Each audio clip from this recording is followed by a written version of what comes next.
A very good morning to one and all of you. On behalf of SI's Institute of Comprehensive Education, I welcome each and every one of you for this webinar on diversity in the classrooms.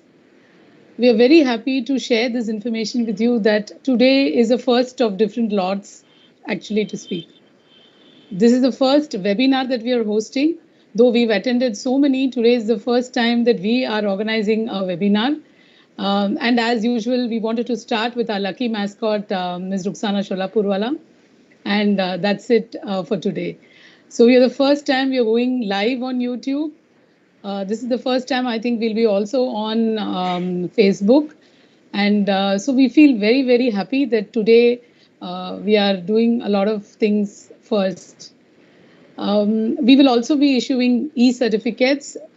That is also one of the first. And it gives me great pleasure to welcome each and every one of you for this webinar. I will start a small presentation about Institute of Comprehensive Education. We can see some hands raised. Just in case you want something, please write it in the chat box.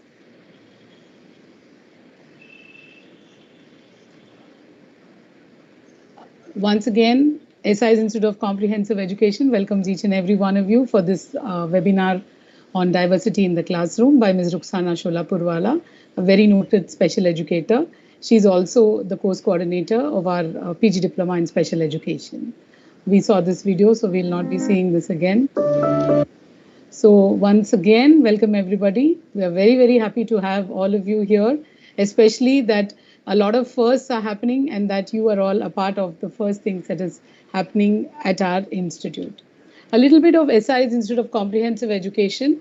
We are a 40-year-old institution, and we have finished 40 actually, and we are housed at the SIES College of Arts, Science and Commerce at Sion West. We're the third institution of SIES, South Indian Education Society, and we began in the year 1980 with teacher training programs. Slowly we diversified into counseling and then special education. Special education in particular, we have regular programs. We also have online programs. Very briefly about the institute, we have two branches, one at Sion and one at Nerul. And in both the branches, we have teacher training, counseling and special education in different formats. So we have the university affiliated diploma in early childhood education. We have postgraduate diploma in counseling, which is also affiliated to Mumbai University. And we have autonomous programs in teacher training and in counseling. Now, special education program is something very special to us also because we feel that we're able to reach out to a lot of people and create, an impression in their lives. So in that context, we have a full-time program, postgraduate diploma in special education, and we have online courses. There are about 6 courses, which we do in collaboration with Drishti. So in order to become a remedial educator, you saw the student speaks the videos. So I'm sure I need not say we are very happy that our students are also very happy with the courses that we offer.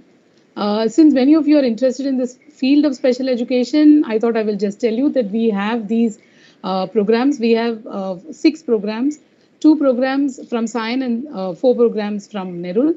And they are 3-month and 6-month, 4-month, and even a 1-month program. So this professional development that you see is a 3-month program. You can choose between these 2 courses, differentiated instruction for inclusive classroom and positive behavior management.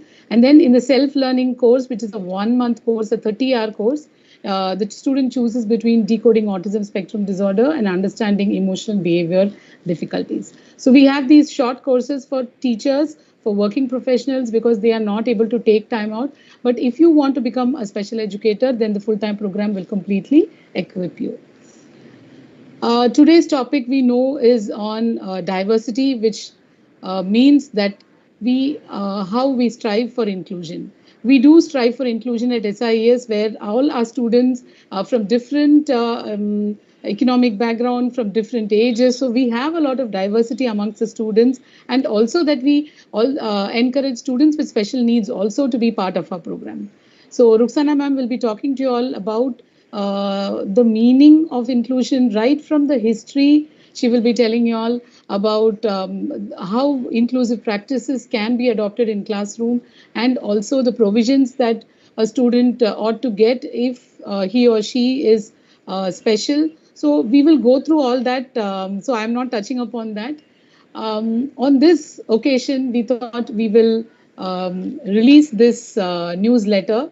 Today is again, as I told, the first of lot where we will be releasing this newsletter, e-newsletter. We will send the e-newsletter by email. This is the first issue for this year. So we've actually done 6 volumes. So this is Adhyapanam today.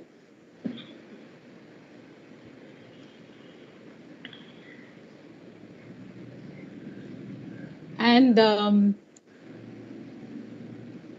we move into the webinar. And before that, I would like to introduce Ms. Rukhsana Sholapurwala. Ms. Rukhsana Sholapurwala is not a new face for most of you. She's a very known face. She is a very, very renowned special educator. And we are very happy, as I already told you, that she is the course coordinator of our postgraduate diploma in special education. She's been with us for more than 2 decades, and this program started as a 3-month certificate course. Then we realized it's not enough. It became a 6-month. We felt that was also not enough. So we went back to a 1-year full-time program. So ma'am has been with us right from the time this course was curated, because of her rich expertise in the field for more than 3 decades. She brings in a lot of experience into the program, and we are very, very happy to have Ms. Rukhsana with us, an alumna of J.B. Vacha School. She also graduated from SVT College of Home Science with child development as a major subject. Then she went on to do her B.Ed and her M.Ed in special education from SNDT University, and academically a very brilliant child. And also not only brilliant child, a naughty child, the child in her you will see when she speaks also. Very popular teacher, and also a crusader for cause of special children. Ma'am works with the government of Maharashtra to a very great extent, and she does a lot of she does a lot of talks with the government of Maharashtra and advocacy, so that children with special needs are being considered and taken care of and not missed at all. So she really works hard for that. We know that from the kind of meetings she attends. She shares all that with us. And being a teacher, she conducts a lot of workshops, lot of sessions, not only for teachers, for administrators. She's there all over the place, and that's why she's here today also. She, along with Dr. Madhuri Kulkarni, set up the first learning disability clinic in Mumbai at Sion Hospital. And she worked there for 14 years. Right now, she is with KEM Hospital. She's with the Department of Learning Disability. She also has her private practice. Ms. Rukhsana is attached to DPYA School, Dadar, as a special educator. She's been a pioneer in setting up various resource rooms in different schools, and also started Child Reach, a special school. That's her baby. She's so dear about it, works very hard to see that her children at the school are taken care of and the best practices are given. The whole teaching learning process is fantastic there. Not only that she is a special educator, she has contributed by her writing also. Her first book was on Born to Serve, about her father's life story, and also that this book especially, the one on curriculum-based tests for the educational evaluation of learning disabilities in 2010, was a first-of-kind book because it was validated on an Indian population. So this is a fantastic book which one can refer to. And the same thing she published in 2019 in Marathi, and the government has taken note of this and also uses it. She's written many articles on special learning disabilities. She conducts a lot of researches, especially on language barriers. And she is not only a teacher, but a researcher, and always wanting to do something. She does a lot of, through her NGO, she does a lot of social work-related activities also.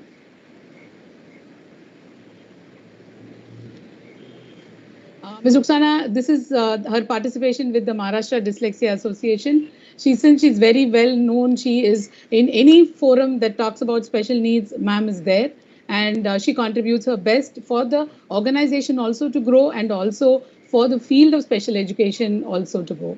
So we are extremely happy that ma'am is with us today, and she will be also contributing to your knowledge today. And she has won awards and she's won a lot of accolades. She's received the Bharat Vikas Parishad Award in 2001. That was one of my earliest interactions with ma'am. I remember it so vividly. And it's been a long journey for us at Institute of Comprehensive Education. She has also won the Samaj Shakti Award in 2011 and also the Lions Club International Teaching Excellence Award in 2015. Other than this, she's there in so many forums, as I said. Over to the webinar. I have taken some time of yours, but then I wanted to tell you that today what you'll be hearing from Ms. Rukhsana is something which is very important, which is lot of learning for each and every one of us, so to speak. I will stop sharing now, Rukhsana ma'am, and ma'am can take over. Thank you, ma'am, as always, for accepting our invitation and being there with us. I'm sorry I stalked your Facebook for the pictures, but I wanted the people to know that what a dynamic personality that you are. Thank you, everybody. And please write your questions on the chat box so that we could answer it at the end. Over to you, Rukhsana ma'am. Thank you, Vidya, for a lovely introduction with all the photographs which you have hacked, and I give you the full permission to do that. Thank you, ma'am. Okay, to start with, good morning, everybody. I've always noticed, and it's always been a case with me, that whenever I start with my webinars or my talks or my lectures, it's always during the lunchtime. I don't know why and how this happens. Today also, 11:30 to 1:30. It's again a lunchtime. Well, this is diversity, I would say. And at the same time, I would now like to share my PPT with you all.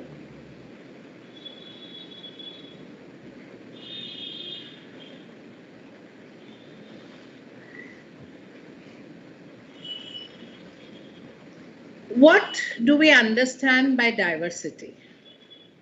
Diversity in a classroom can be due to age factor, gender factor, color factor, and even disability factor. Now, today my talk is going to be more for the challenged children than for any other children. To start with, diversity is a fact. Inclusion is an act. Ma'am, your screen is not shared, ma'am. Sorry to interrupt you. Okay.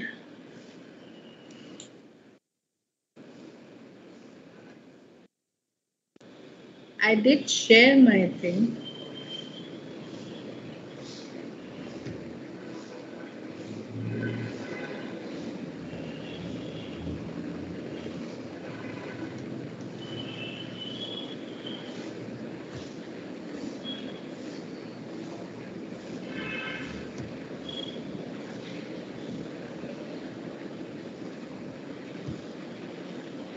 Now, can you see? No, ma'am, not yet. Now? No.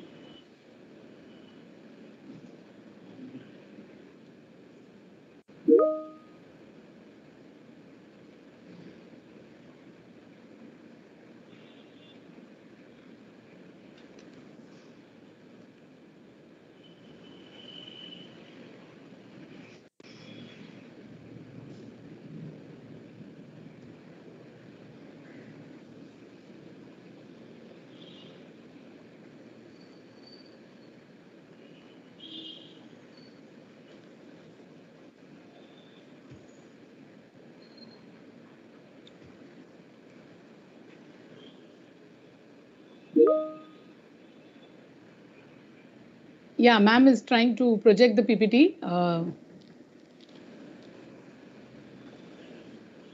Now, can you see, Vidya? No, ma'am, not yet. That arrow on top? Yeah, I clicked that arrow. Probably do it again then. I'll do it again. Yeah.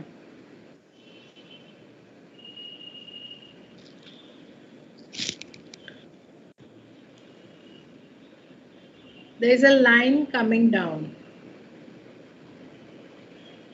We are seeing your screen is highlighted. The PPT is not yet.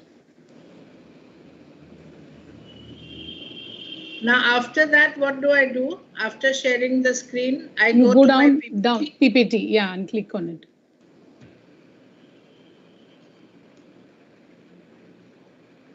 Now, can you see? No, ma'am. Can you do it from your side? Yeah. Lakshmi, can you do it? Now, can you see? No, ma'am. Ma'am, I'll share it. Yeah.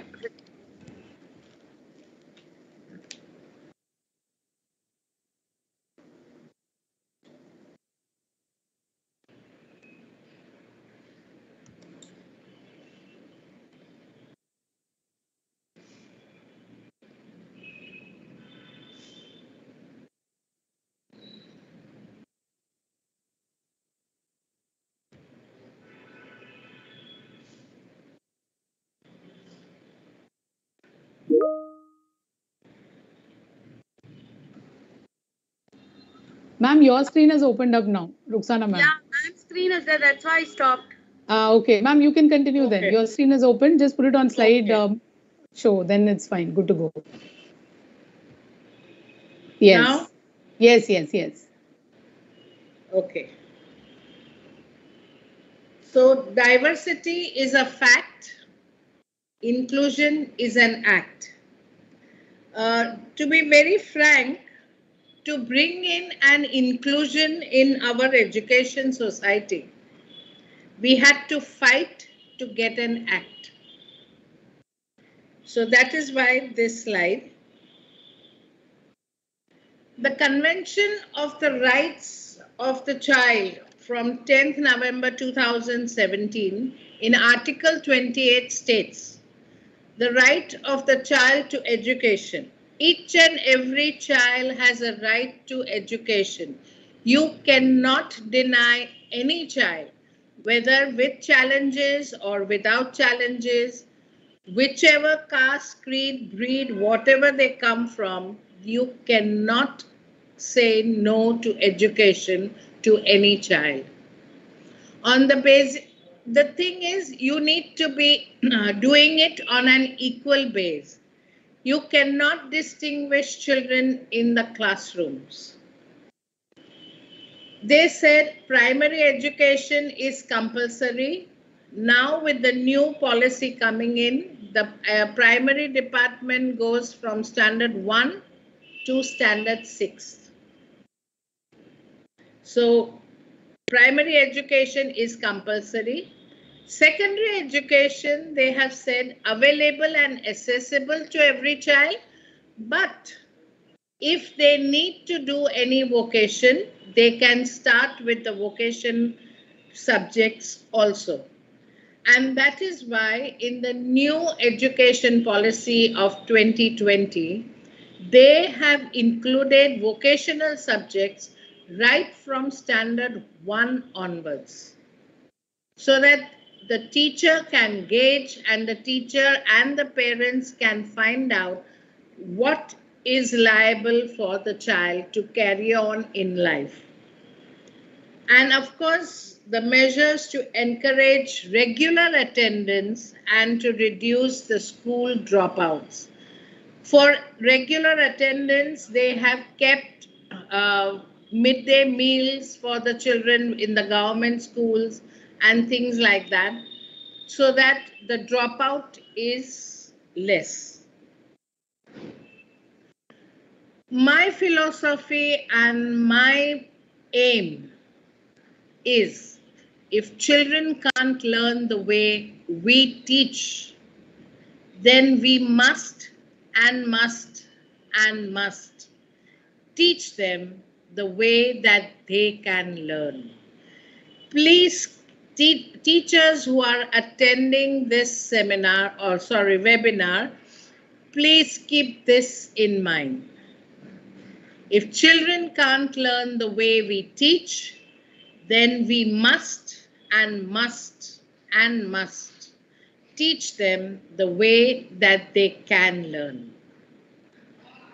What is education? Education is just not going to school and colleges, but it is what you learn, how you behave, and what you do. I have a saying from Robert John Meehan. He says, every child has a different learning style and pace.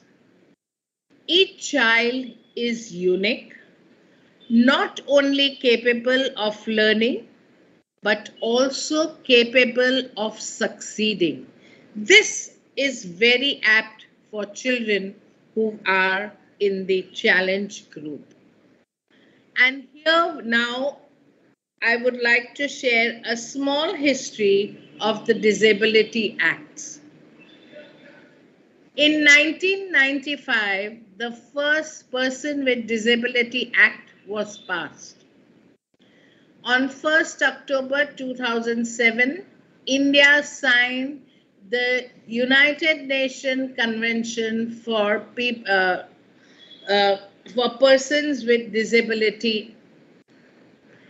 In February 2014, the Rights to the Person with Disability Bill of 14 was passed.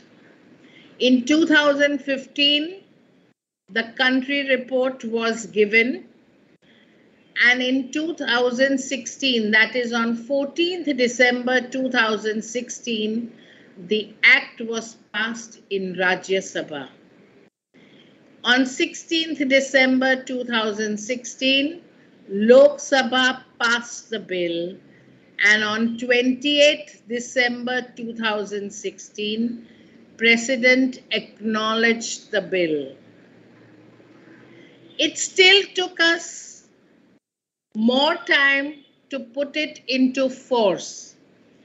On 7th April 2018, the Mental Health Care Act was passed. On 19th April 2017, the RPD Act, that is Right to Person with Disability Act, was enforced. On 7th July 2018, the Mental Health Act was enforced, and on 2nd October 2018, the Right to Person with Disability Act of 2016 was enforced in the Maharashtra by a GR. So you can understand from 1995 to 2018, we have now got the act in place. Now, initially in 1995, when they had passed the act, there were only 7 to 8 disabilities which were included, but today we have 21.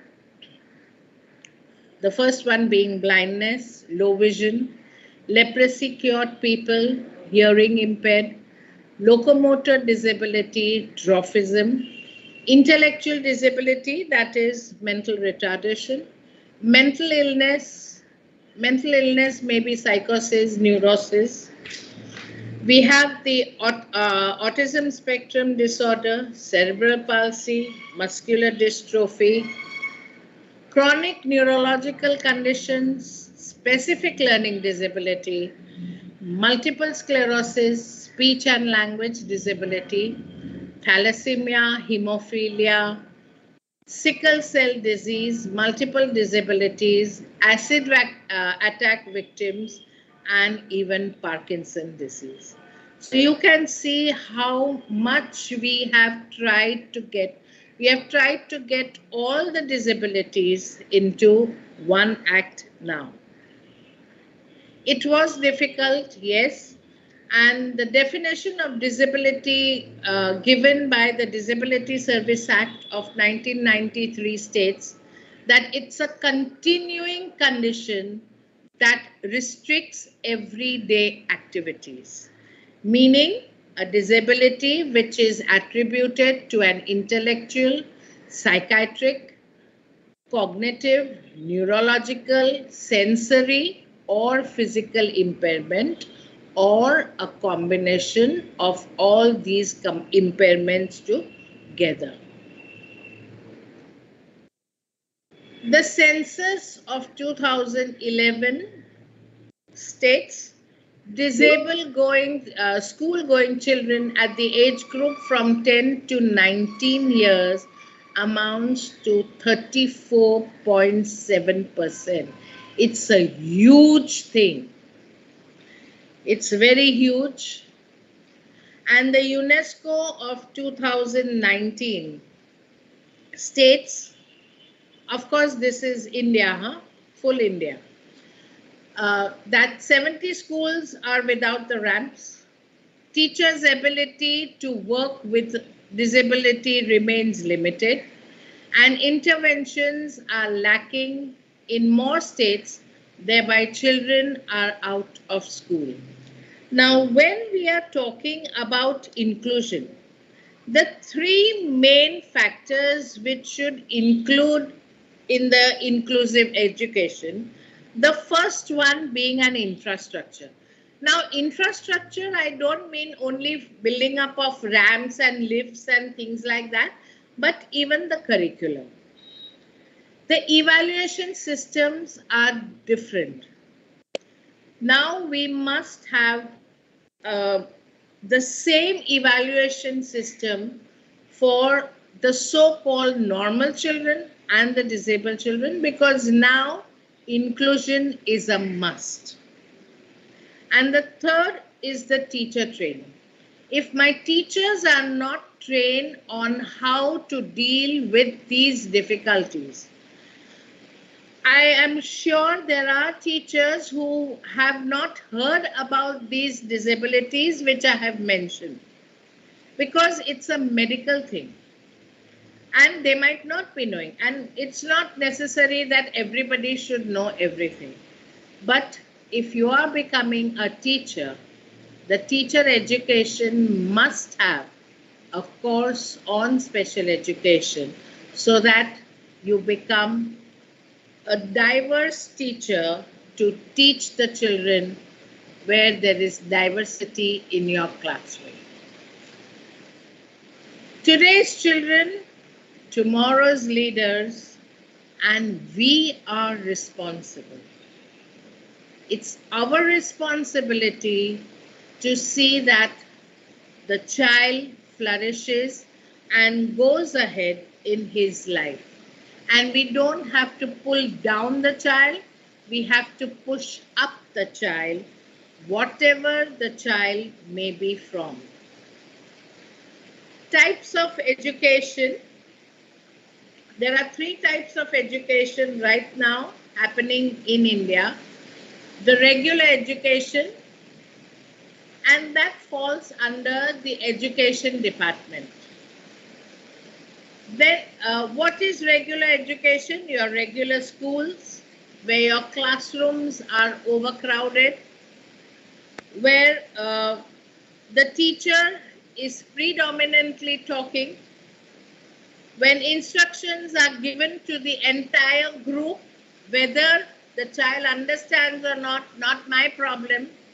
I have to finish my syllabus. In whether the teacher, there are many times I have seen in the regular schools that teacher spotlights on the child, especially the child who is not performing well in the classroom, comparing that child to the child who is performing very well in the class. I would say to don't do such a thing. Don't spotlight the child, but try to make a buddy system in the classroom. I'll come to that later.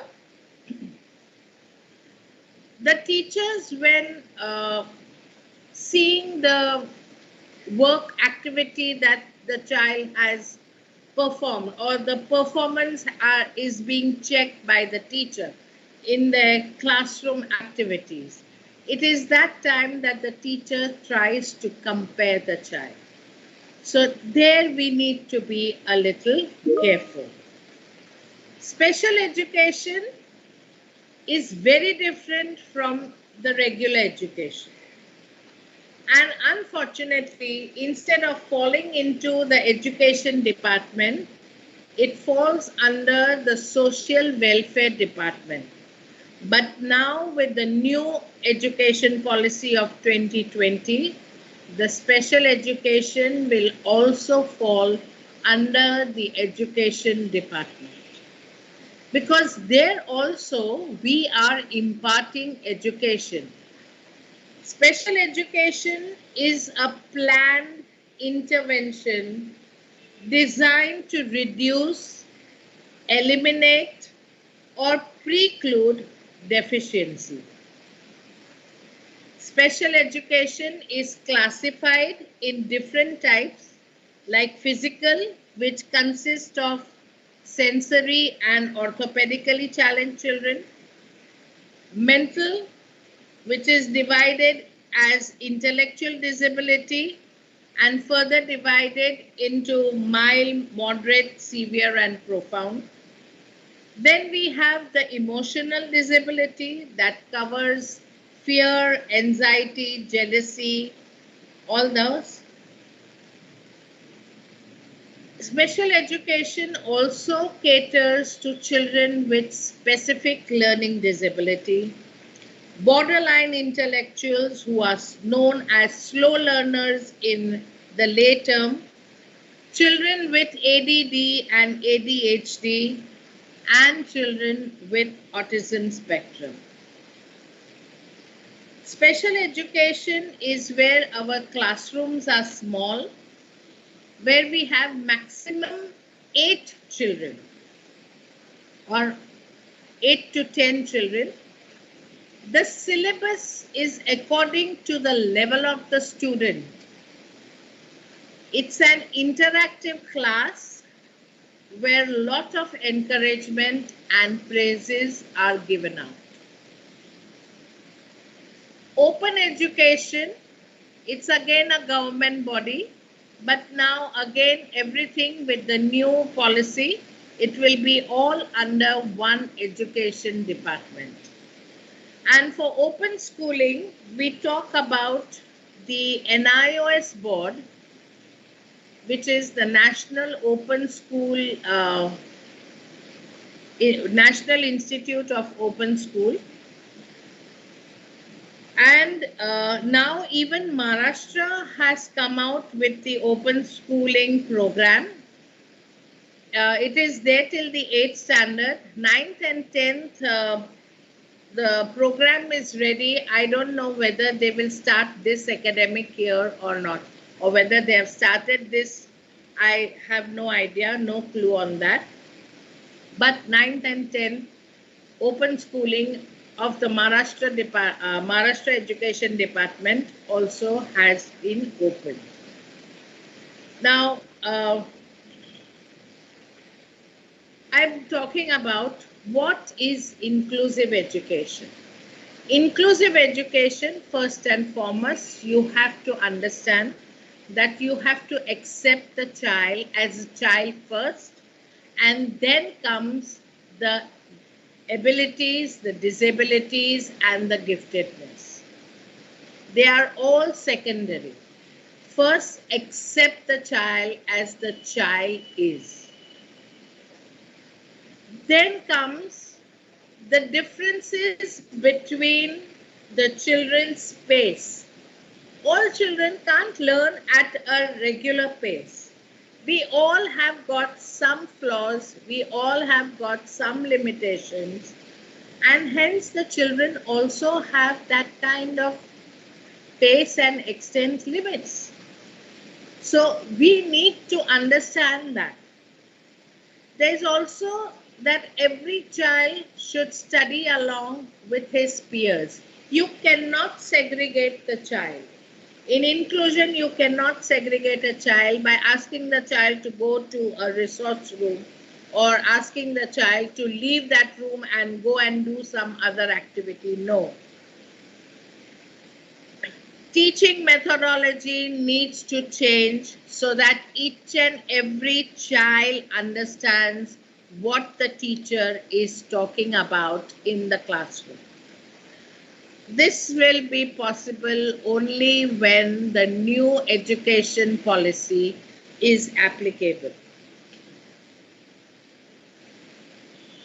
Knight has given a definition of inclusive in 1999, saying inclusion is a concept that sees children with disabilities as full-time participants in and as members of their neighborhood school and community.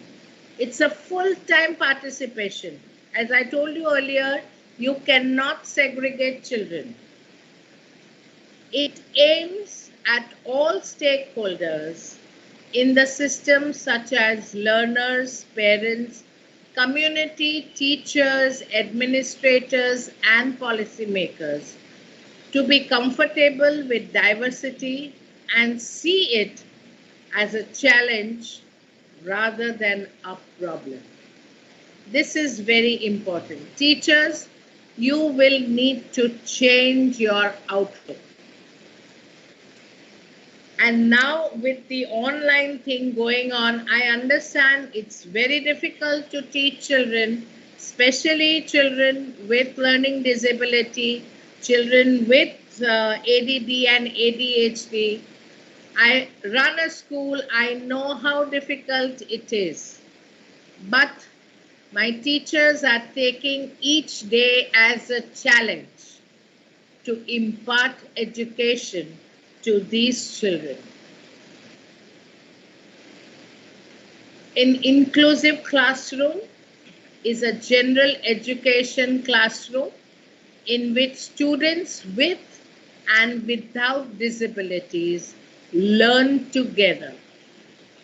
It is essentially the opposite of special education classroom, where students with disabilities learn with only other students with disabilities. So now with the new education policy, we have to have an inclusive classroom, and we cannot afford to ask children to leave. Though even now, today, many schools are asking children to leave on the basis of saying that the child will not be able to do this curriculum. It's sad. Give the child a chance. Give the child the provisions, and then if the child is not able to do it, along with the provisions, then and then only, please ask them to leave school. Now, special schools are not known as special schools. They will be known as alternative schools. We have to make a conscious attempt, teachers attending these. Please, you first need to know the educational need of the child. Now, all these things will be only possible if the teacher has been taught how to deal with these children, or if the teacher has been asked to do special education courses so that they can help the children in their classrooms. Right now, counselors are a must in all the schools, but with the new education policy, special educators are a must in all the schools. And it's just not one special educator for the entire school. You will need to have minimum 4 to 5 special educators in regular schools, because a few will have to be for the primary department, few will be for the secondary department, and few will be for the vocational setting where they will need help. The professional needs of the teachers by integrating teaching methodologies will be required, and that is why we are saying that the teachers need to be trained to deal with such children. We have also said to the government that a unified system and a policy of education for all should be adopted, and which they have agreed, and it has been done in the new education policy of 2020. Here I would like to say one thing, that I need to humanize education. To humanize education, I mean it has to be equality. Each child has to be treated purely on equal basis. You cannot discriminate children. The minute you discriminate children, the self-confidence of the child, the motivation of learning of the child is gone, vanished, I would say. So a sense of belonging, a sense of membership, a sense of a group, that I am in this group and my peers have accepted me. This can only come when there is respect for each other. I would like to give you here one example. When I was in school, in my class, we were 32 children, and one of them was a polio-stricken child. You won't believe, my class teacher, I remember this so well. And I feel that when I was in school, that was some 45, 48 years back. If that time the teachers could include such children, why not now? And if teachers had ideas at that time, why not now? And I'll tell you the example. She was a polio-stricken girl with us, and the class teacher had told us that one day one child will take responsibility of this polio child. Now, what was the responsibility of that child? From the time she enters into the school till the time she goes back home, you have to be with the child. Believe me, it was so much of a boost to our self-confidence that we were proud telling that today I'm going to take care of her. And what we had to do, she used to come by the school bus. So as soon as she gets down from the school bus, we used to take her school bag and we would walk with her to the classroom. We would become her sitting neighbor with the classroom on the desk, help her out to remove all the books, to keep everything in the desk, sit with her and play indoor games. One day, if you don't play outdoor games during the recess time, I don't see anything wrong in that. You learn the indoor games too, where you can sit with a handicapped child and sit and play with that child. See the self-confidence of both these children, us and the handicapped child. The self-confidence was so strong, built by our teachers, because they taught us to respect their disability. And this can be done because peers are the worst of the lots. They can mar a person or they can make a person. So we need to talk to each and every child in the school.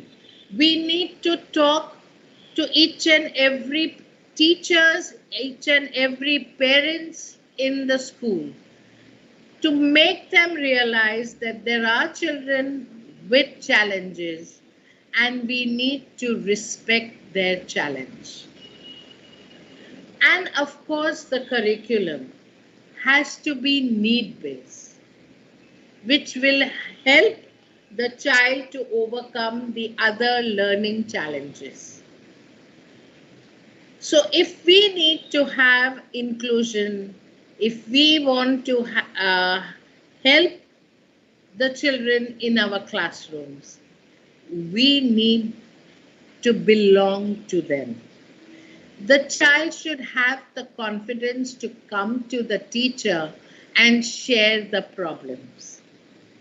She should not be scared. Yes, I'm not saying be assertive, but not strict, so that the child doesn't come to you for help.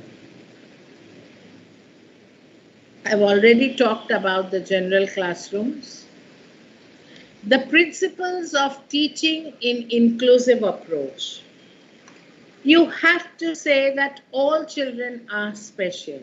It's not only the children who are diverse are special. No.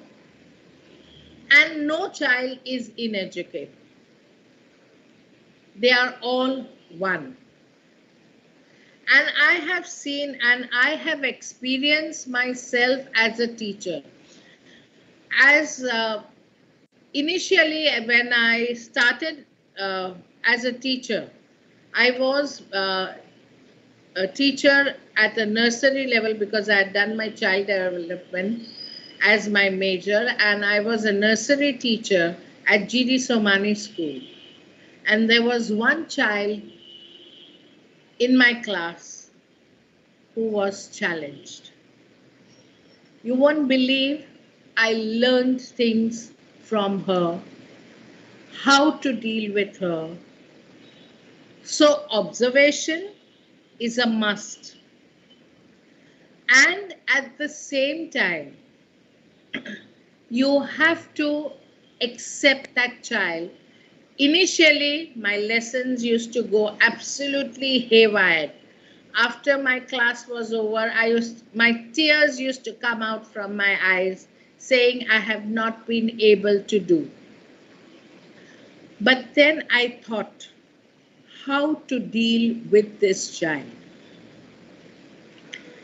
Of course, in that school, we had assistant teachers, and today also I know that in all the pre-primary schools, there are helpers. So what I used to do is, I always used to tell my assistant that this child, start doing an activity, no taking her out of the classroom. Let her hear what I am talking, but she was good in painting, she was good in art and craft. So I would ask my assistant teacher to do an art and craft activity with her, but she has to be in the classroom. Then, yes, I was able to teach the other children in my classroom. And once that was over, and when the activity was to be done with the entire class, my assistant would take up that and I would teach my challenge child separately what I have done in the classroom. And it worked out so well that finally those tears which were coming in my eyes were stopped, because I accepted the child as a challenge. So teachers, we need to learn, and the children make you learn the best way. You have to have a committed voluntary system. Ask the child who is sitting next to the challenge child, to help the child, especially with learning disabled children who have problems in dysgraphia, who are slow in writing, cannot copy things from the blackboard. The partner sitting next might finish fast. So ask the child to help the partner to write his books or to dictate things to her, and so that the child can write fast. Keep in the child's interest. You have to know the child well. Unfortunately, today we are all running after the syllabus, and we do not get the time to interact with the child. If you interact with the child, you will know the child in and out. But today our lessons are more important than the interest of the child. Give them different experiences, sensory experience, give them concrete experiences, and I'm sure they will improve. Teach in small increments. Teach from small to big. Encouragement and praise is a must step. At every step, you need to encourage a child, whether disabled or not disabled. Even if a child is shy in the classroom, once you start encouraging that child, the child will come out of shyness. I would say do not put so much of pressure on accuracy and speed. The pressure should be on how much the child has understood. Understanding of the topic is more important than the speed and accuracy. The child has to be an active participant and not a passive learner. Teaching material should be available to the entire classroom, not only to the challenged child. And it has to be attractive. Yes, teachers, we have to work a little more, but that will make a difference in a challenged child. Why is inclusive education important?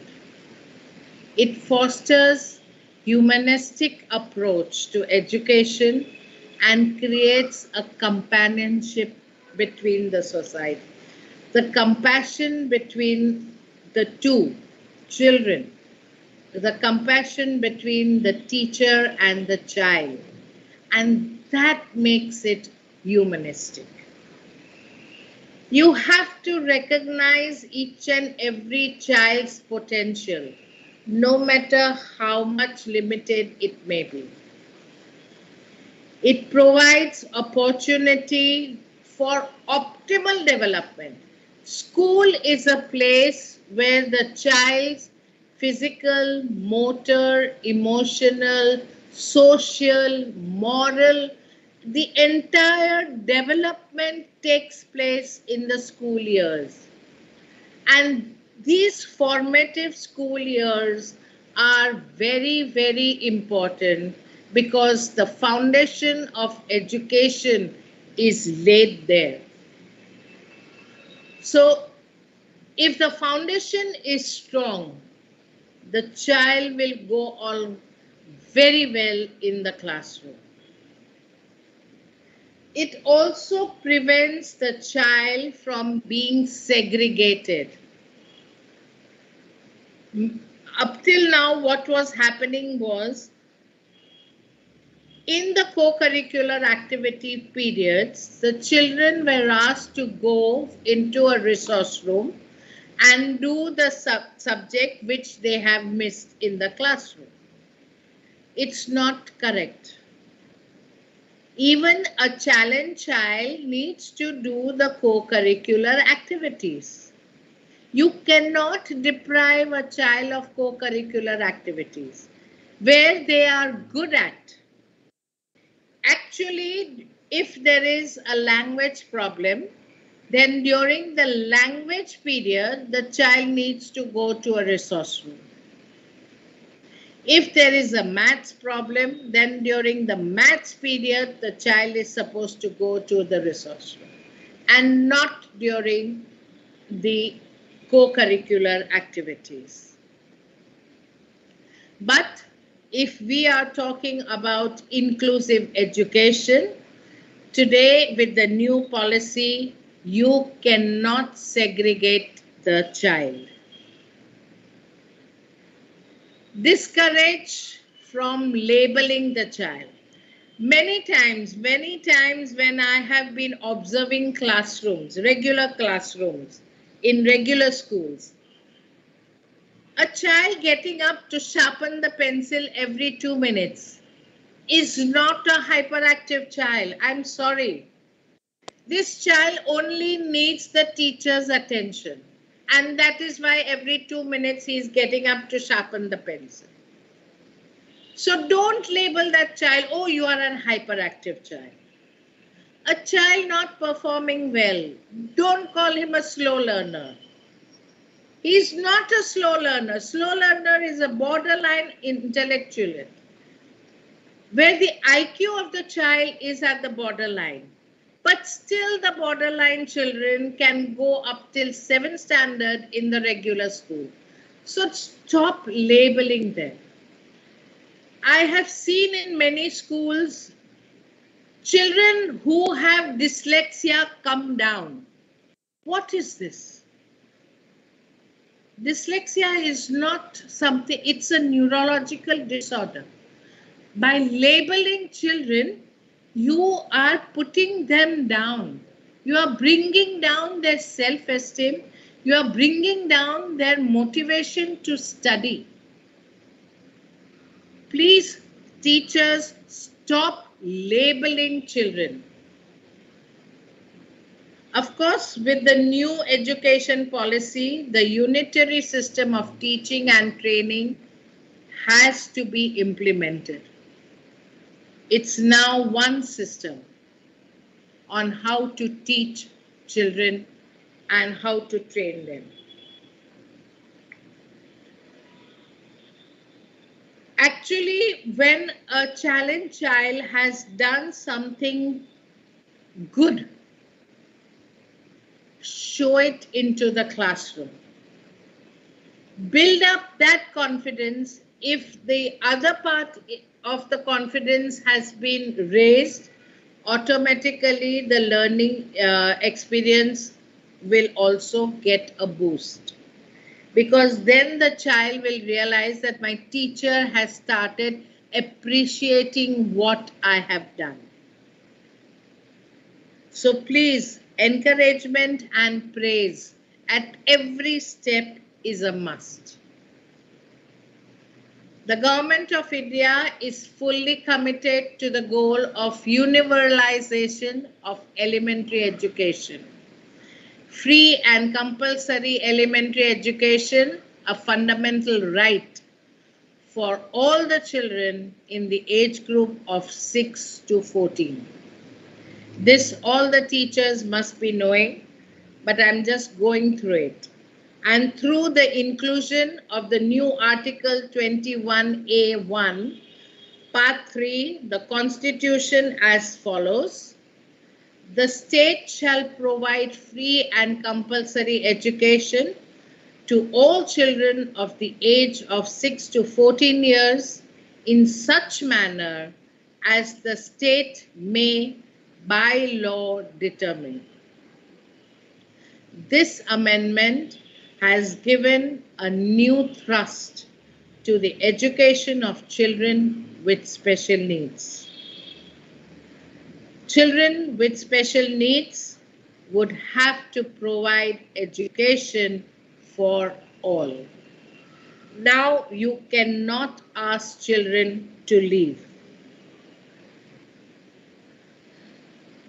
I'm going to talk a little bit on learning disability because these are the children you will find mostly in your classrooms. As I told you, LD, learning disability, is what I have and not who I am.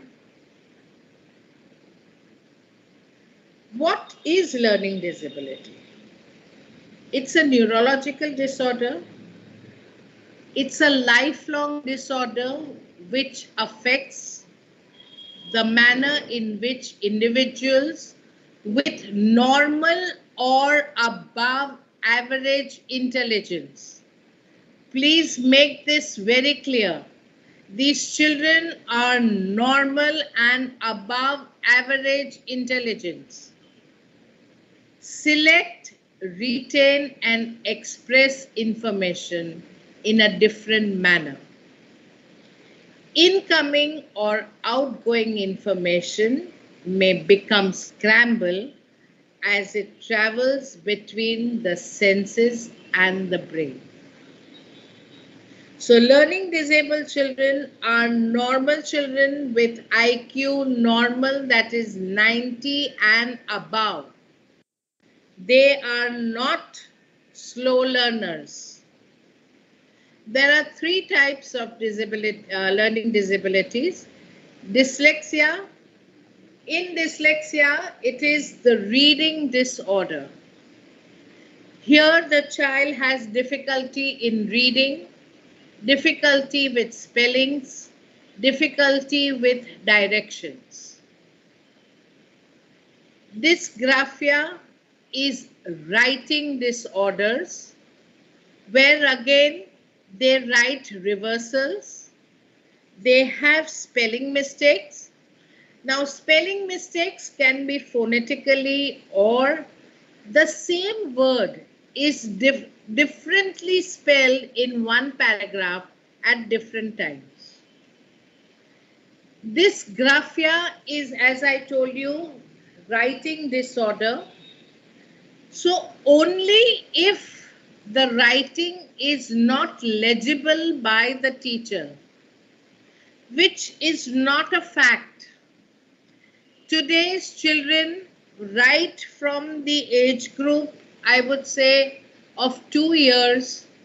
The parents and the playgroup teachers give pencils in their hands, which is bad. It has been medically proved that the writing, the pincer grip that we say, is achieved only at the age of 6 years. But we put children in schools when they are 1.5 or 2 years, where they try to scribble and color and things like that. If you are doing that, please give them thick pencils, thick crayons, because then the grip is not hampered. But if you give them the regular pencil or crayon, then they try to hold it in a different manner, which hampers the writing grip. So that is dysgraphia. And then we have dyscalculia.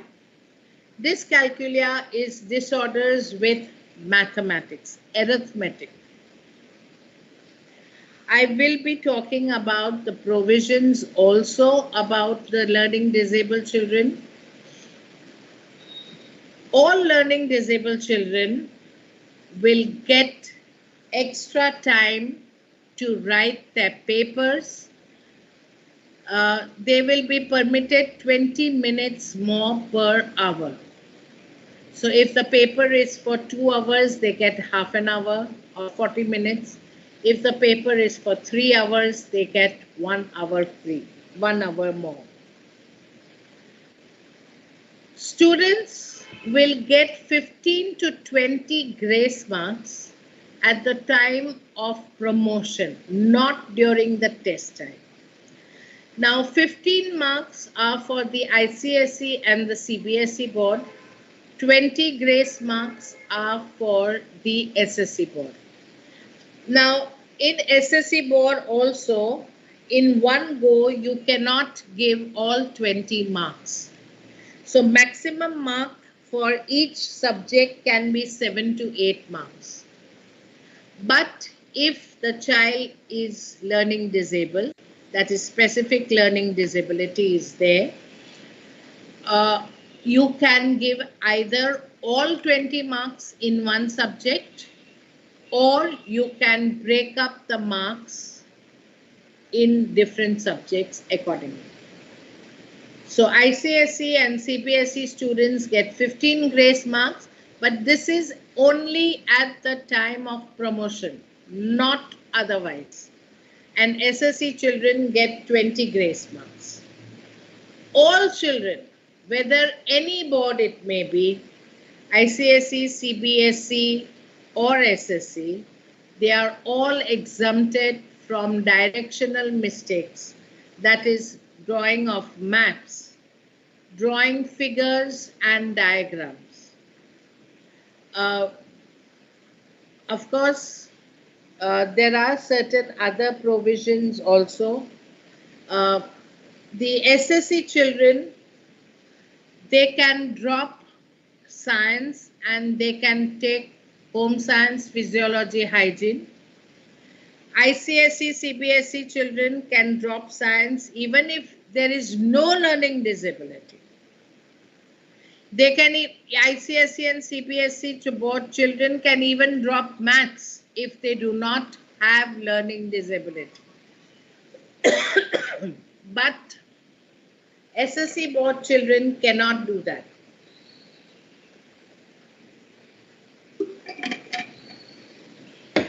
SSE board children can drop science and can take home science, physiology, hygiene. And the other things are they have to be given the nearest examination center. Schools have to make sitting arrangements in separate rooms for students giving exams. I'll tell you why. There can be one child or there can be 10 children in your center to give exams. These children who have dyslexia, they need a reader. So it will be a disturbance to the other children. So the sitting arrangement has to be in a separate room. Children will be given, as you know, that they are given extra time to write the papers and all that. So again, if they are made to sit in the common classroom, then again, that will be disturbing. So all students are made to sit in separate rooms if they have learning disability. So it can be one child in one room or it can be 10 children in one. Students can write mainly in key points instead of essay type answers. The matter has to be covered. You need not write big answers, essay type answers, but the key point answers has to be written.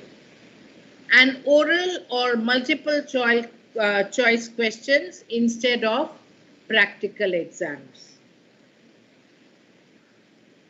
Now, provisions for students with dyslexia and dysgraphia. Students will be condoned from spelling mistakes and errors. Spelling marks will not be deducted. Students can opt to drop one language for ICSE and CBSE and 2 languages for SSE board.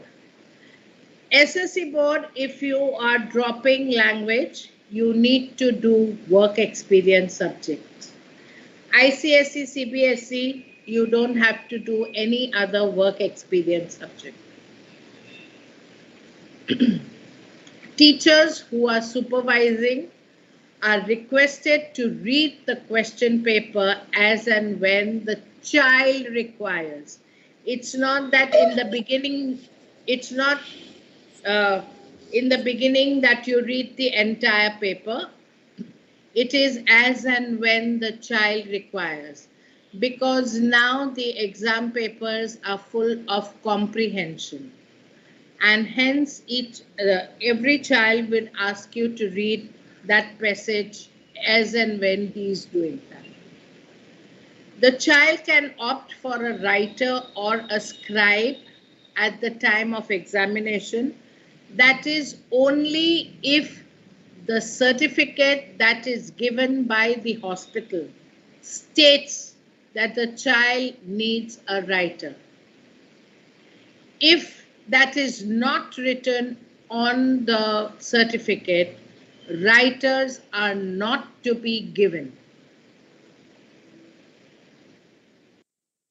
Provisions for dyscalculia.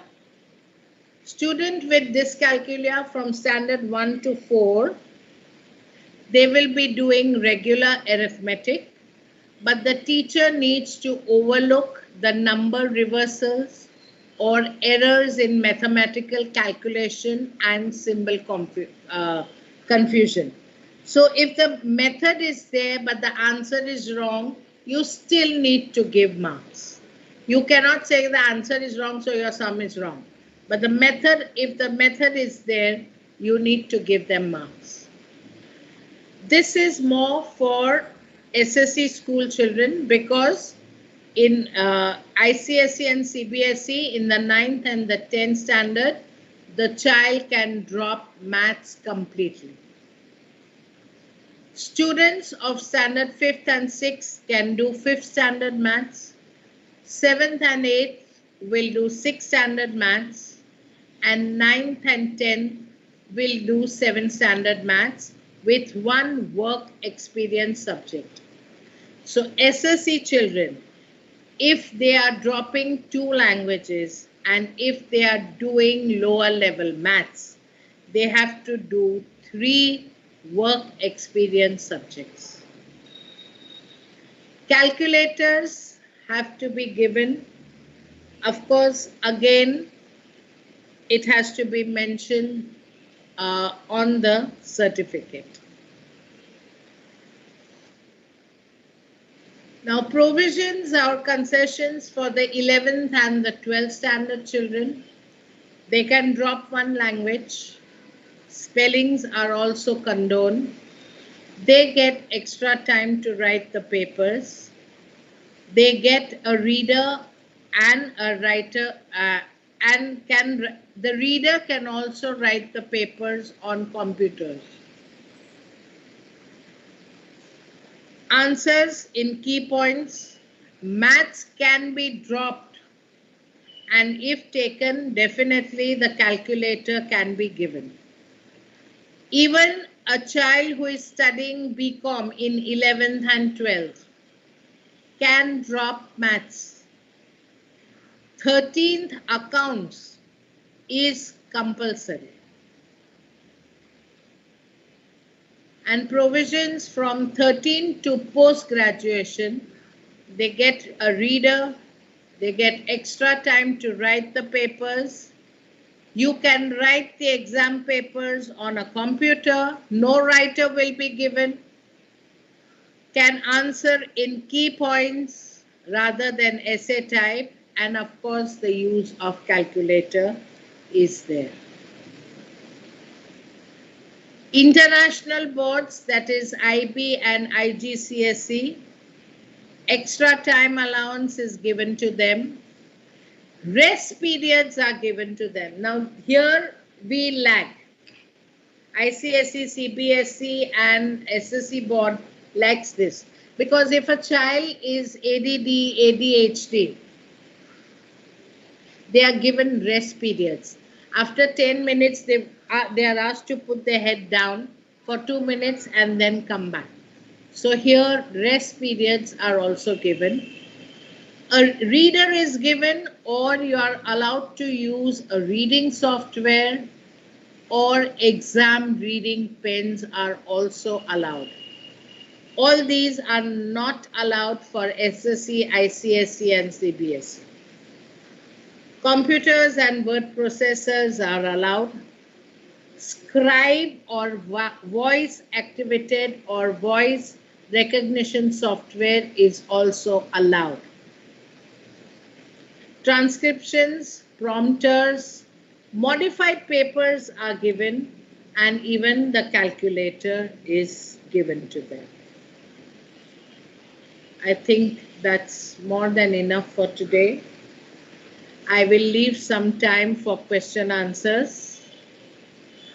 Thank you very much for a good hearing, but I only hope that you follow inclusion in your schools. Please, teachers, yes, we need to work a little more, but that will make a difference in the diverse child. Thank you. Thank you so much, Rukhsana ma'am. That was wonderful as always. And the passion with which you spoke, and that you are such a strong advocate of children with special needs came out so brilliantly in your talk. And I'm sure everybody has understood the role.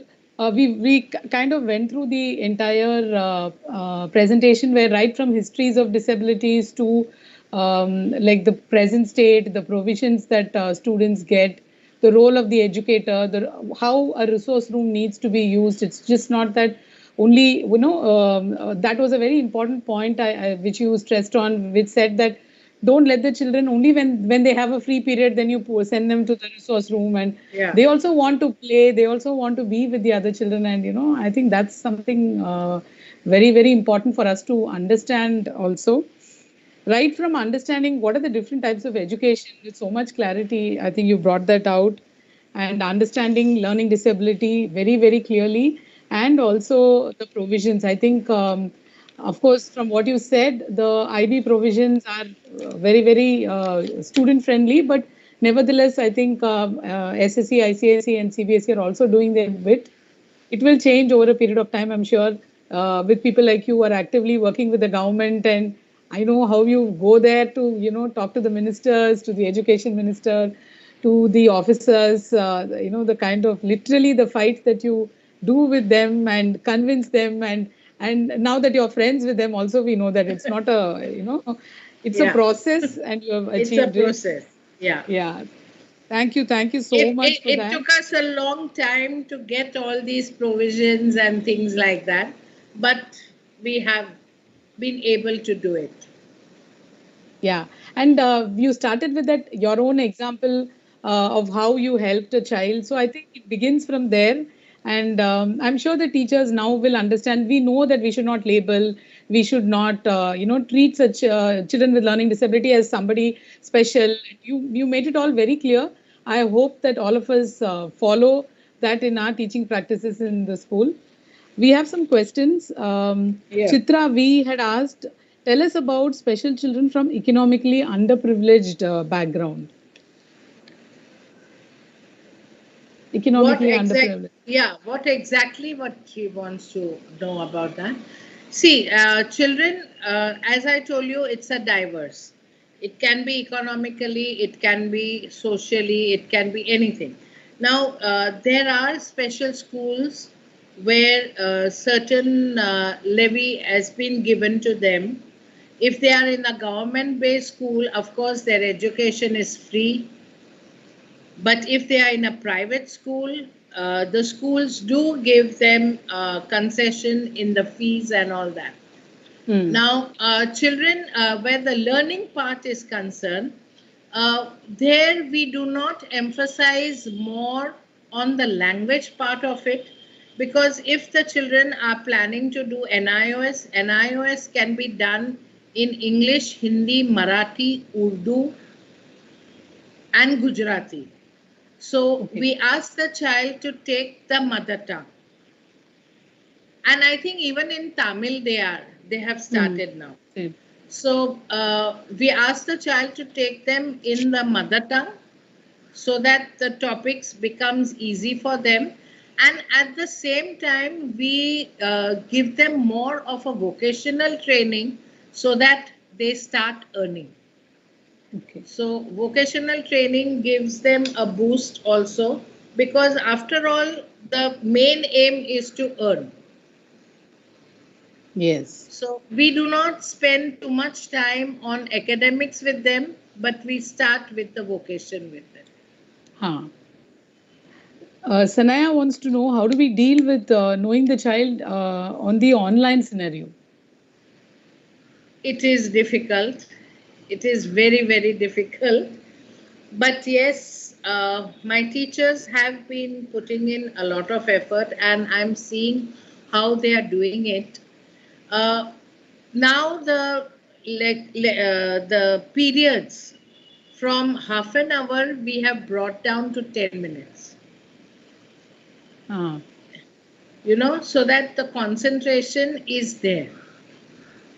They are able to concentrate at least for 5 to 7 minutes. Say 3 4 minutes goes in talking and all that. So we have brought down the classroom size and the timings. So that is how we have been able to help our special children, especially an online thing.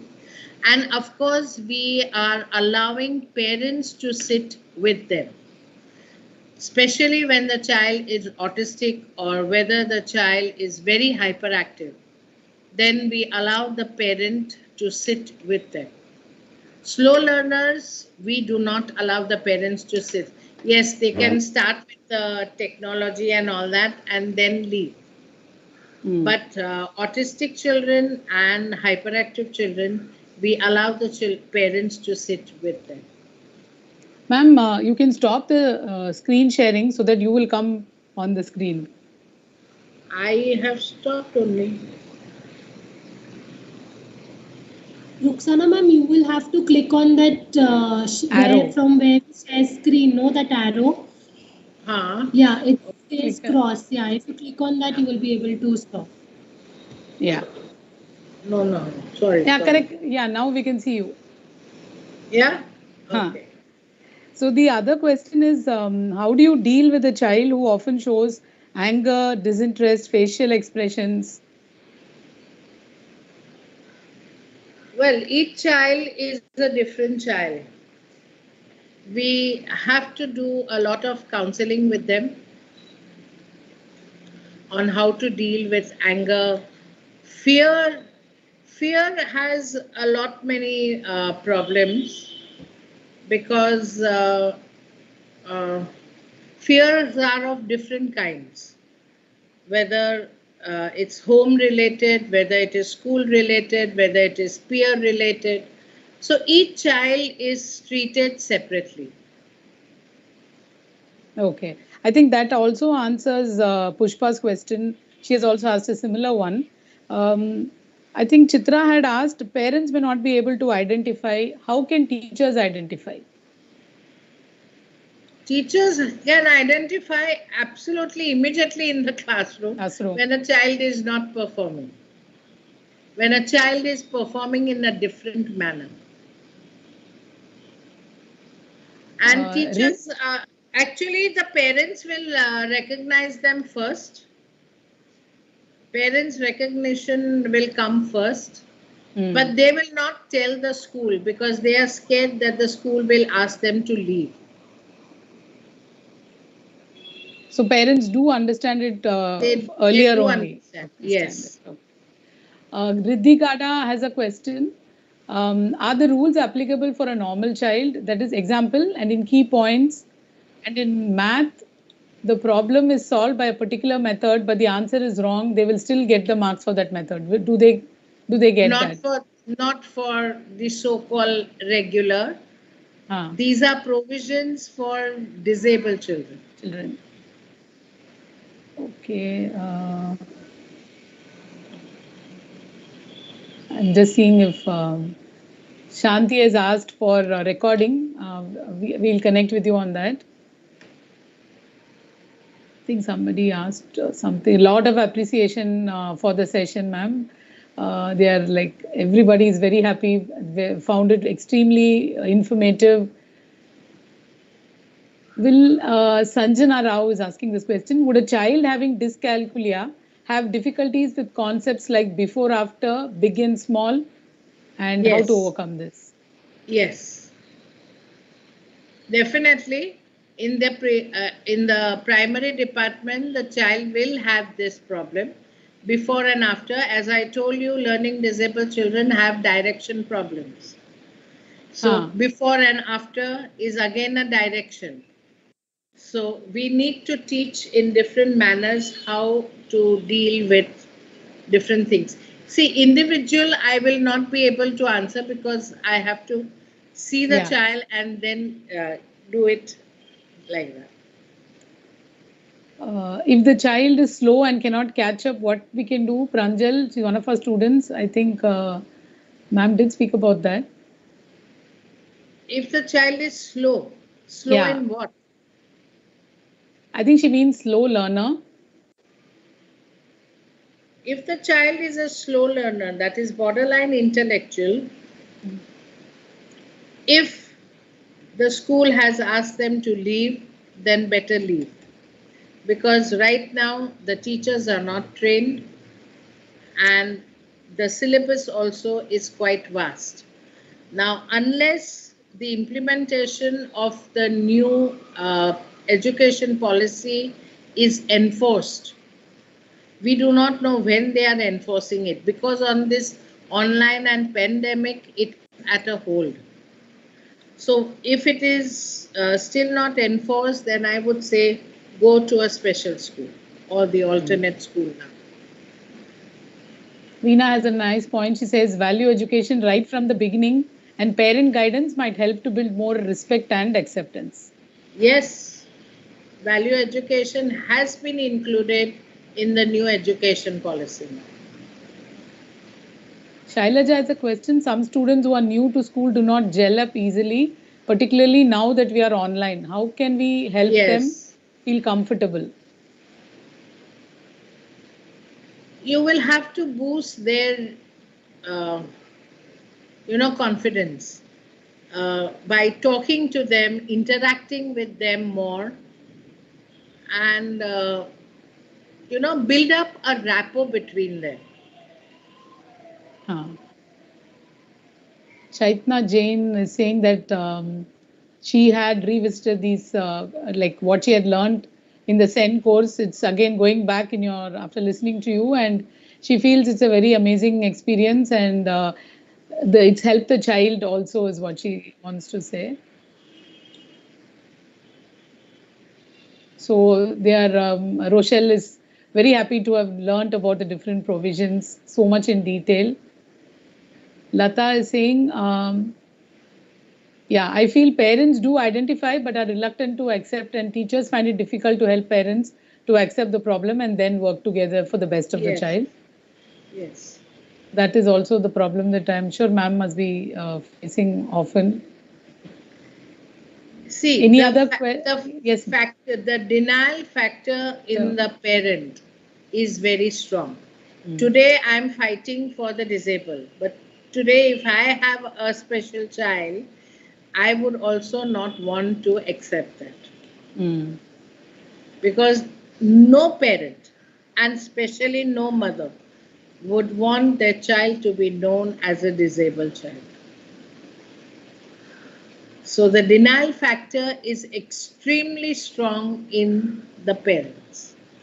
And many times we have heard when we are doing the assessments and all that, madam, no problem, he is only lazy. He doesn't want to do. If he wants to do now, madam, he will do anything and everything. But when lessons are concerned, he just doesn't want to do that. Now, there is a reason why the child doesn't want to do that. Whether he's finding it difficult, whether it is he's not understanding it, or it can be just plain simple, he's not in a mood to do that. As we adults have moods, children also have moods. So just leave it at that time and then continue after some time when the child gets back into the mood. But we parents, oh, homework is there, the syllabus is not complete, this is not there. So the denial factor in the parents is quite strong. Yeah. Can you, some success story can you share, ma'am? Which will motivate the teachers? Oh, yes, definitely. I will talk about two children. I'll talk about two children. Both these children were assessed by me at Sion Hospital. One was, the child's name was Jason Fernandez. He had come to us when he was in the 8th standard. Reading, writing, everything was superb. But when it came to maths, he could not add 2 plus 2 is 4. He actually had to do it on his fingers. 2 and 2 and 1, 2, 3, 4. He used to count in 8th standard. And he was in an ICSE school that time. The only thing required that time, if the school could help, was to give him the calculator. But the school was a high funder school and they refused. Says, we will not give you the calculator. This poor child left the school and had to do NIOS. And he finished his 10th and he went to States because his father was there, and only for 2 years he was with, 2 years back the father had been shifted to States. So after doing his 10th, he did that and he went to States. And at the age of 18, he became the youngest professor in technology, IT technology, that is your computers and everything. Wow. He came back to Bombay and he remembered me because I had told him that he was the next Einstein. Because reading and writing was perfect, only maths was his problem. Of course, Einstein had reading problems. But I had just mentioned that, Jason, you are a next Einstein. He came back to me and he said, he embraced me, he hugged me, he kissed me. And he said, ma'am, you were the only one who understood me. Today, I have become the youngest IT professor in the American university. That gives us, of course, that time I was really touched because a child remembering me as an assessment. It was not even that I've done remedials with him. I had only assessed him. The second child was again a child who had come at Sion Hospital from Delhi. He was in the 3rd standard, and believe me, he could not write his ABCD in a sequence. But orally, he was fantastic. And he was very much interested in cars. Okay. So one day, his father took him to the Pragati Maidan where there was a car exhibition. And when he came to a particular stall, the displays which were there, he told the people on the stall that what you have shown in the display is wrong. A 9-year-old child talking like that. Initially, the people on the stall, they, ignored him. But he made a ruckus over there. He says, you remove this, otherwise there will be many accidents on the road. Finally, those people said, we are marketing people, we don't know about technology. So you come to our office and you talk to the people concerned. Next day was Monday. He didn't allow his father to go to work, nor did he go to school. He said, you take me to this office. And the father had to bow down to his wills and I would say the more stubbornness that he had, but they went. And when he spoke to those technology people over there, they agreed that there was a mistake. Mm. And his name is Nilesh Parmar. And on all the Ford cars, brake, there is an initial NP, and Wow. that is Nilesh Parmar. He made his name when he was 9 years old. Years old. Wonderful. I'm And sure. Yes, third ma'am. Yes, one, ma'am. Continue. I would say myself.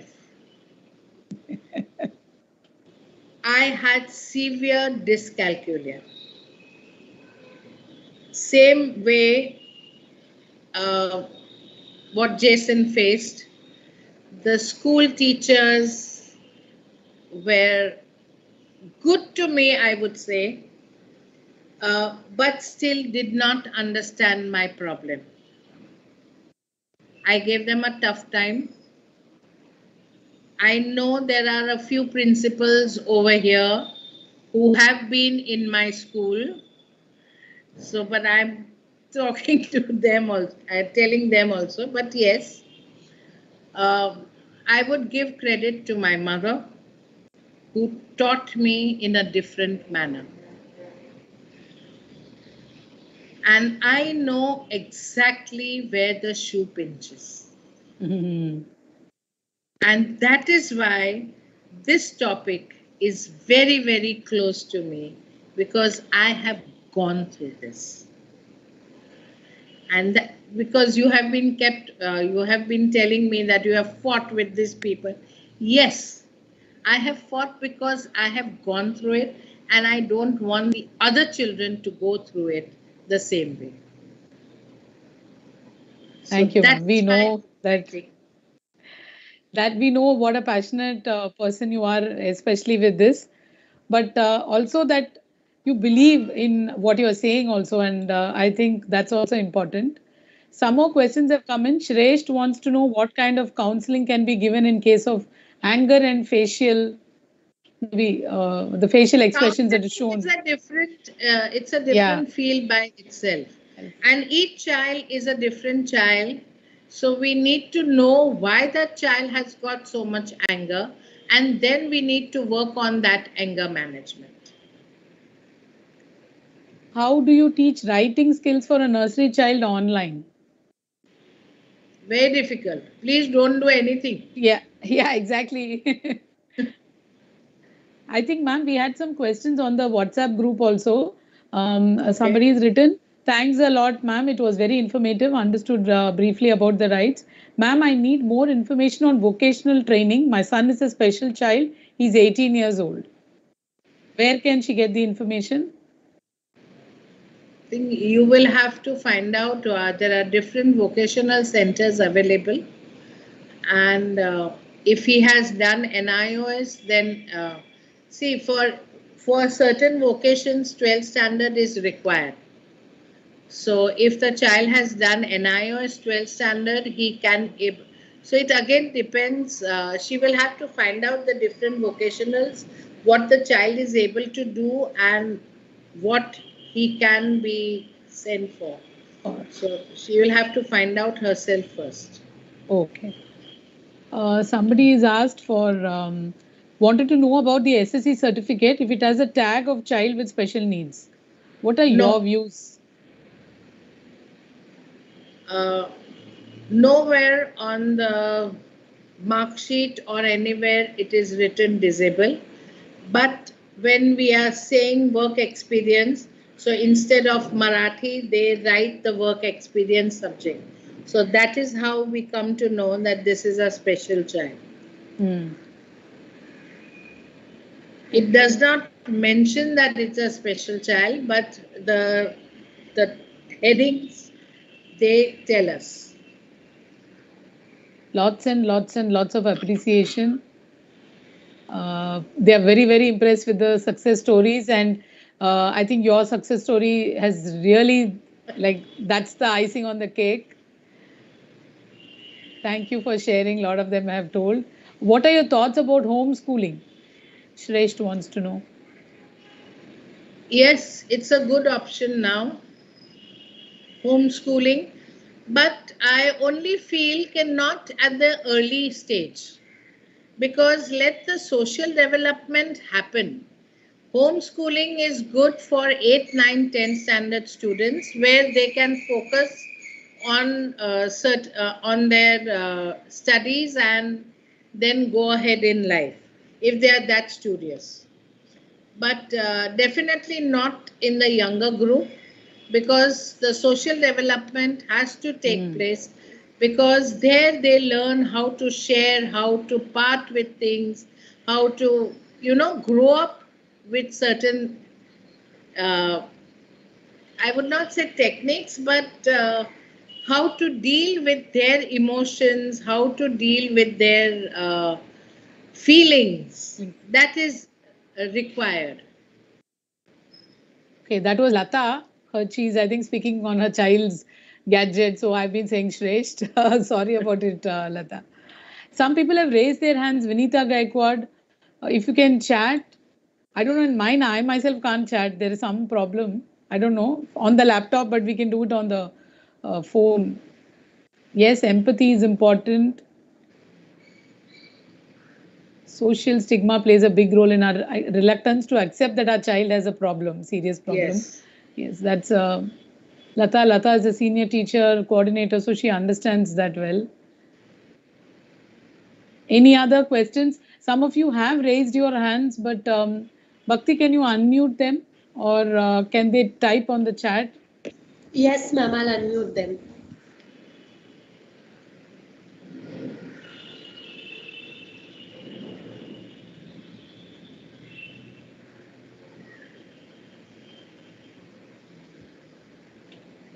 Miss Vinita Gaikwad, you can ask your question now.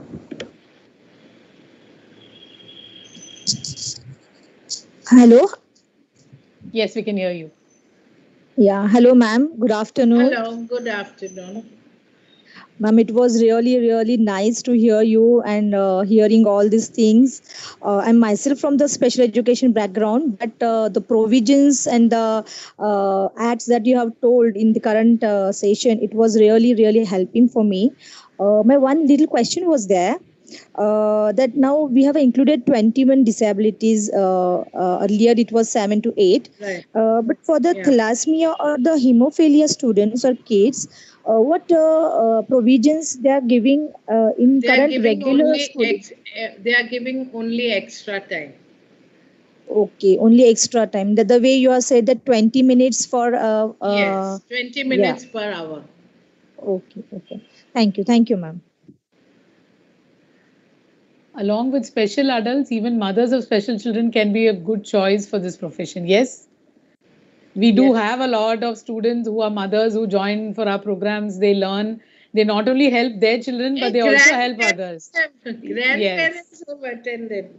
Yes, we have grandparents also doing the programs with us. So it's, it's really very nice when they work with, like how Ruxana ma'am said, the passion comes, she said very nicely, where the shoe pinches.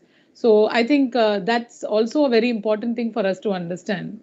So we welcome parents so that, you can make use of an opportunity, help your child and also help other children.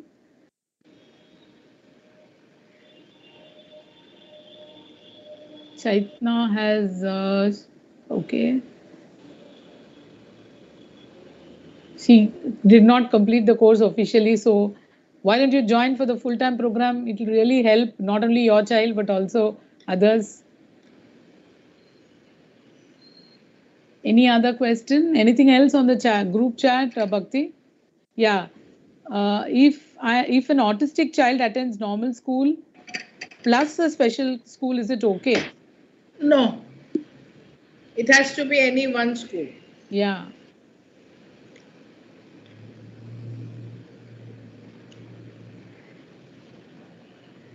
That's the...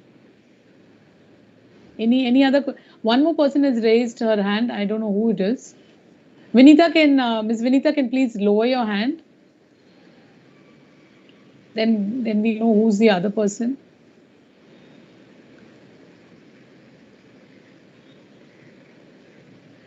if we do not have more questions, we can conclude. Sheetal has raised her hand. Okay. And Shresh Thakur has also raised her hand. Okay.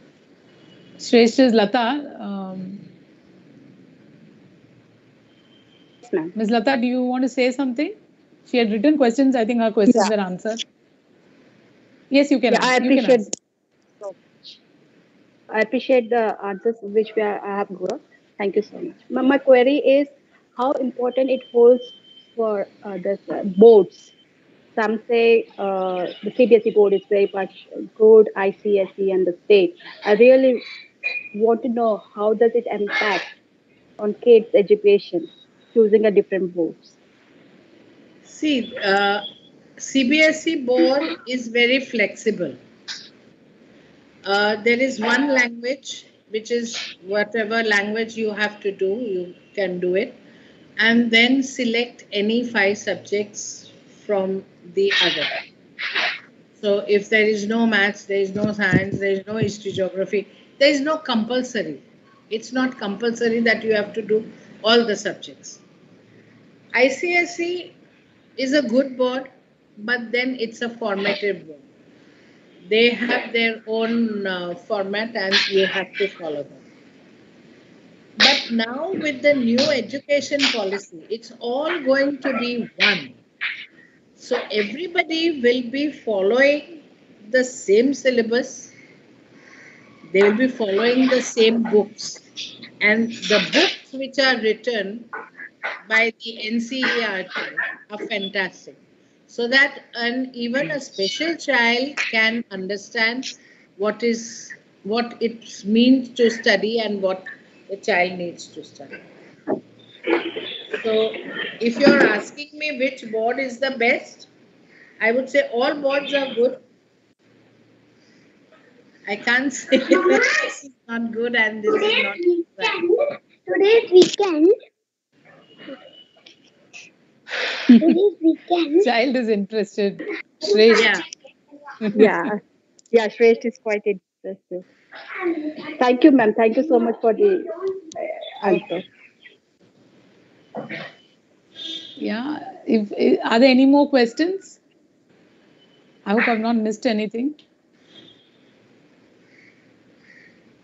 Everyone's happy. We've been getting a lot of congratulatory messages. And people are extremely satisfied, very informative, they have told. We are also very happy and glad that our first webinar has become something like this. We always know when we have ma'am on board, it is bound to be like that. And as I said, she's our lucky mascot. Thank you so much, Rukhsana ma'am. It's like your years of experience. It's the passion with which you always speak. And I think this is something very important because as teachers or as parents, we need to understand, we need to have a shift in our attitude and we need to, put that into practice. Till we have an attitudinal change, I think nothing we can attend 100 webinars, but we will still be the same. I think it's something very, very important. Thank you so much for sparing your time and giving us this valuable opportunity so that others also, there are more than, at one point, I think there were 120 or more people on Teams. We have quite a bit of people watching on YouTube also. So I think very grateful to you for spending some time. Thank you so much. Thank you, ma'am. Thank you so much. Request, Vidya ma'am, can we have webinars with ma'am again? That ma'am's availability I will check. Then we can do something. The other thing is, we are also planning to give e-certificates for all those who have filled in the feedback form. So please fill in the feedback form. I think Ms. Bhaktigala has already put in the feedback form. Please fill it in and you will get your certificates online. It is only, I think today only 80 people will be getting the certificates and again tomorrow it will start. So in case you don't get your certificates, don't panic. We will see to it that it is dispatched to your email. So please write your email IDs correctly and fill in the feedback form and we will keep you in our database and we will inform you about the webinars that we are planning to organize. We've started. The first step is a difficult step, but the first step has been taken. And thank you so much, all the audience, for taking time out from your busy schedule and also wanting to learn. We, as Vidya, ma'am there said, was one. Sorry, there was yeah, ma'am. cannot see the feedback form. Not able to view the feedback form. Ah. Yeah, we'll post it again. I don't know, it is not enabled us teachers to type. We are all doing it on the phone. I don't know why. WhatsApp? So, yeah, Nikita is typing. I think she's able to put the...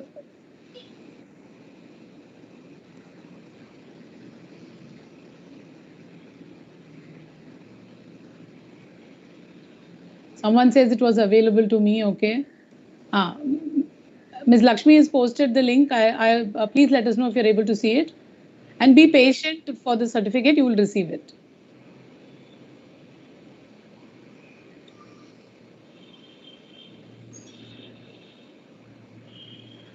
Yes, we will post it on the WhatsApp group also.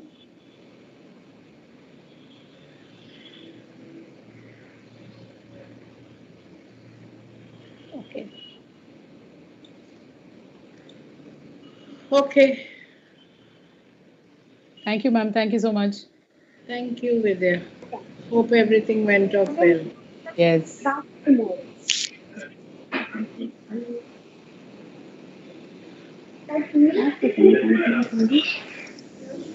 Bye-bye, Vidya ma'am. Bye-bye, Rukshana ma'am. Thank Bye, you. bye. Bye-bye. Thank you for the excellent session. Thank you. Thank you.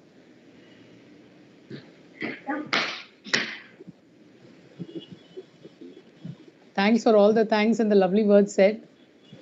Thank you, Rukshana. Lovely session again and inspiring as always. Thank you. Yes, Thank yes. you for attending. No. Great. I was very happy to attend and learn something else also along with it. I remember I was the first batch you had trained for the principals. So, yes, it was. I'm very happy indeed. Thank you once again. Thank you. Thank you.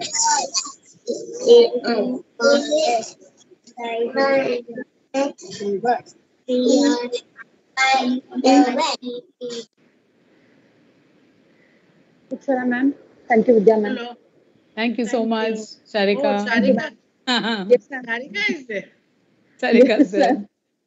I was listening to your webinar. It all brought back the old memories. अभी इतना old नहीं है old हो गया अभी तो old हो गया अभी से ओल्ड हो गया अभी से ओल्ड हो गया तुम लोग का ma'am flashback flashback say that. Thank you so much, ma'am. Thank you. Okay. Hello, Shana. This is Shobha. Hi, Shobha. How are you? Very good. Listening to every minute of it. Thank you for again a very insightful session. Refreshed a lot. Wonderful session. Excellent from the word go. Thank you so much. You are still there in that school? No, I'm in Srimati P.N. Doshi Women's College at Ghatkopar. Closer home. Okay. But I'm in the Department of Human Development at our college. Very good. You Many are of all the students have attended. Only. Now, Shobha? Yes. Pardon me? You were always human development only. Not only, I have worked with Democrat Foundation for 4 years, for which work for inclusive education also. But I suppose human development is a wider umbrella where all these topics come in. But yes, I have stuck to human development. Yeah. You have progress. It's so wonderful to see your journey, Shana. Very inspiring. Almost students are also attending your session. They attended your session. So thank you so much for the opportunity, Vidya. Thanks, Shobha. Thanks for she's brought in students also. That's good. Yeah. That's good. And it's worth every minute of it. Thank you so much. Thank you. Thank you. Thank you, Shobha. Thank you so much.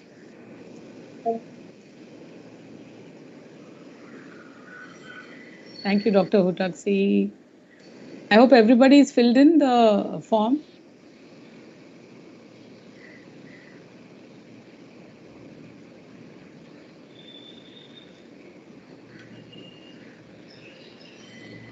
Yes, ma'am. 39 responses in the form. Okay.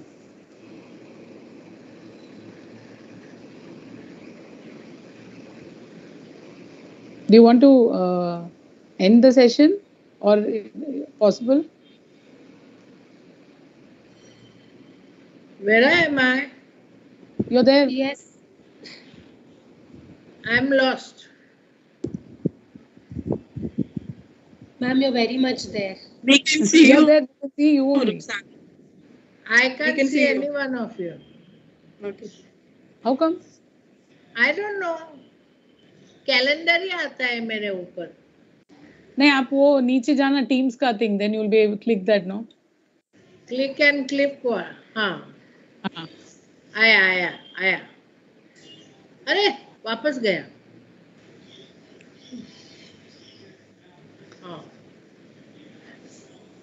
If Lata is around, I don't know.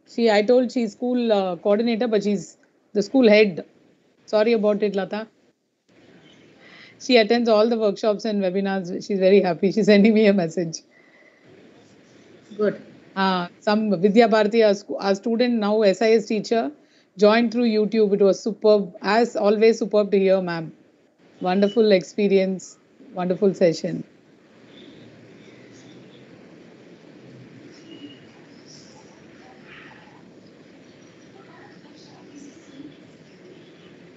Thank you, Vidya ma'am. Thank you. Thank you. Thank you so much. Thank you. Annam is our, she's our, okay. We posted in the group also. Annam is our SIS, other school is there, APJ. She's the head of pre-primary. I'm listening to Rukhsana ma'am for the third time. You won't believe I'm traveling, but I didn't wanted to miss the webinar. I was like, my family was like, "Kare, today also at least you leave this." I said, "No, I can't miss ma'am's webinar today." I just reached my destination, but the full on the way I was listening to her and was very, very exciting and very nice and very informative. Thank you so much, ma'am. Thank you. Thank you. Kiran Dandekar, please share the feedback link. Hey, now this thing is working. Chat.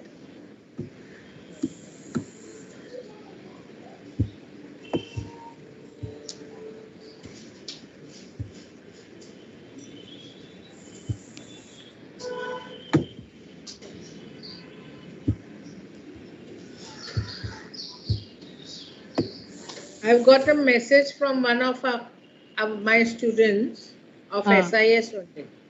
Thanks, Rukhsana ma'am, for an informative session. I was trans back to our SIS lectures taken by you.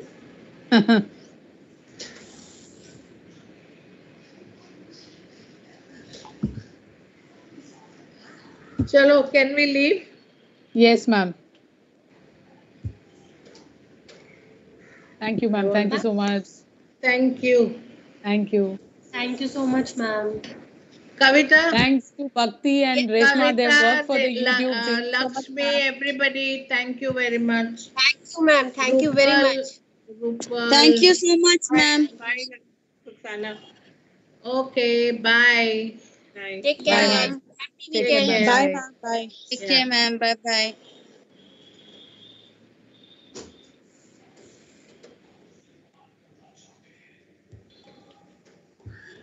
Ma'am, shall I end the meeting from here, from my side? Yeah.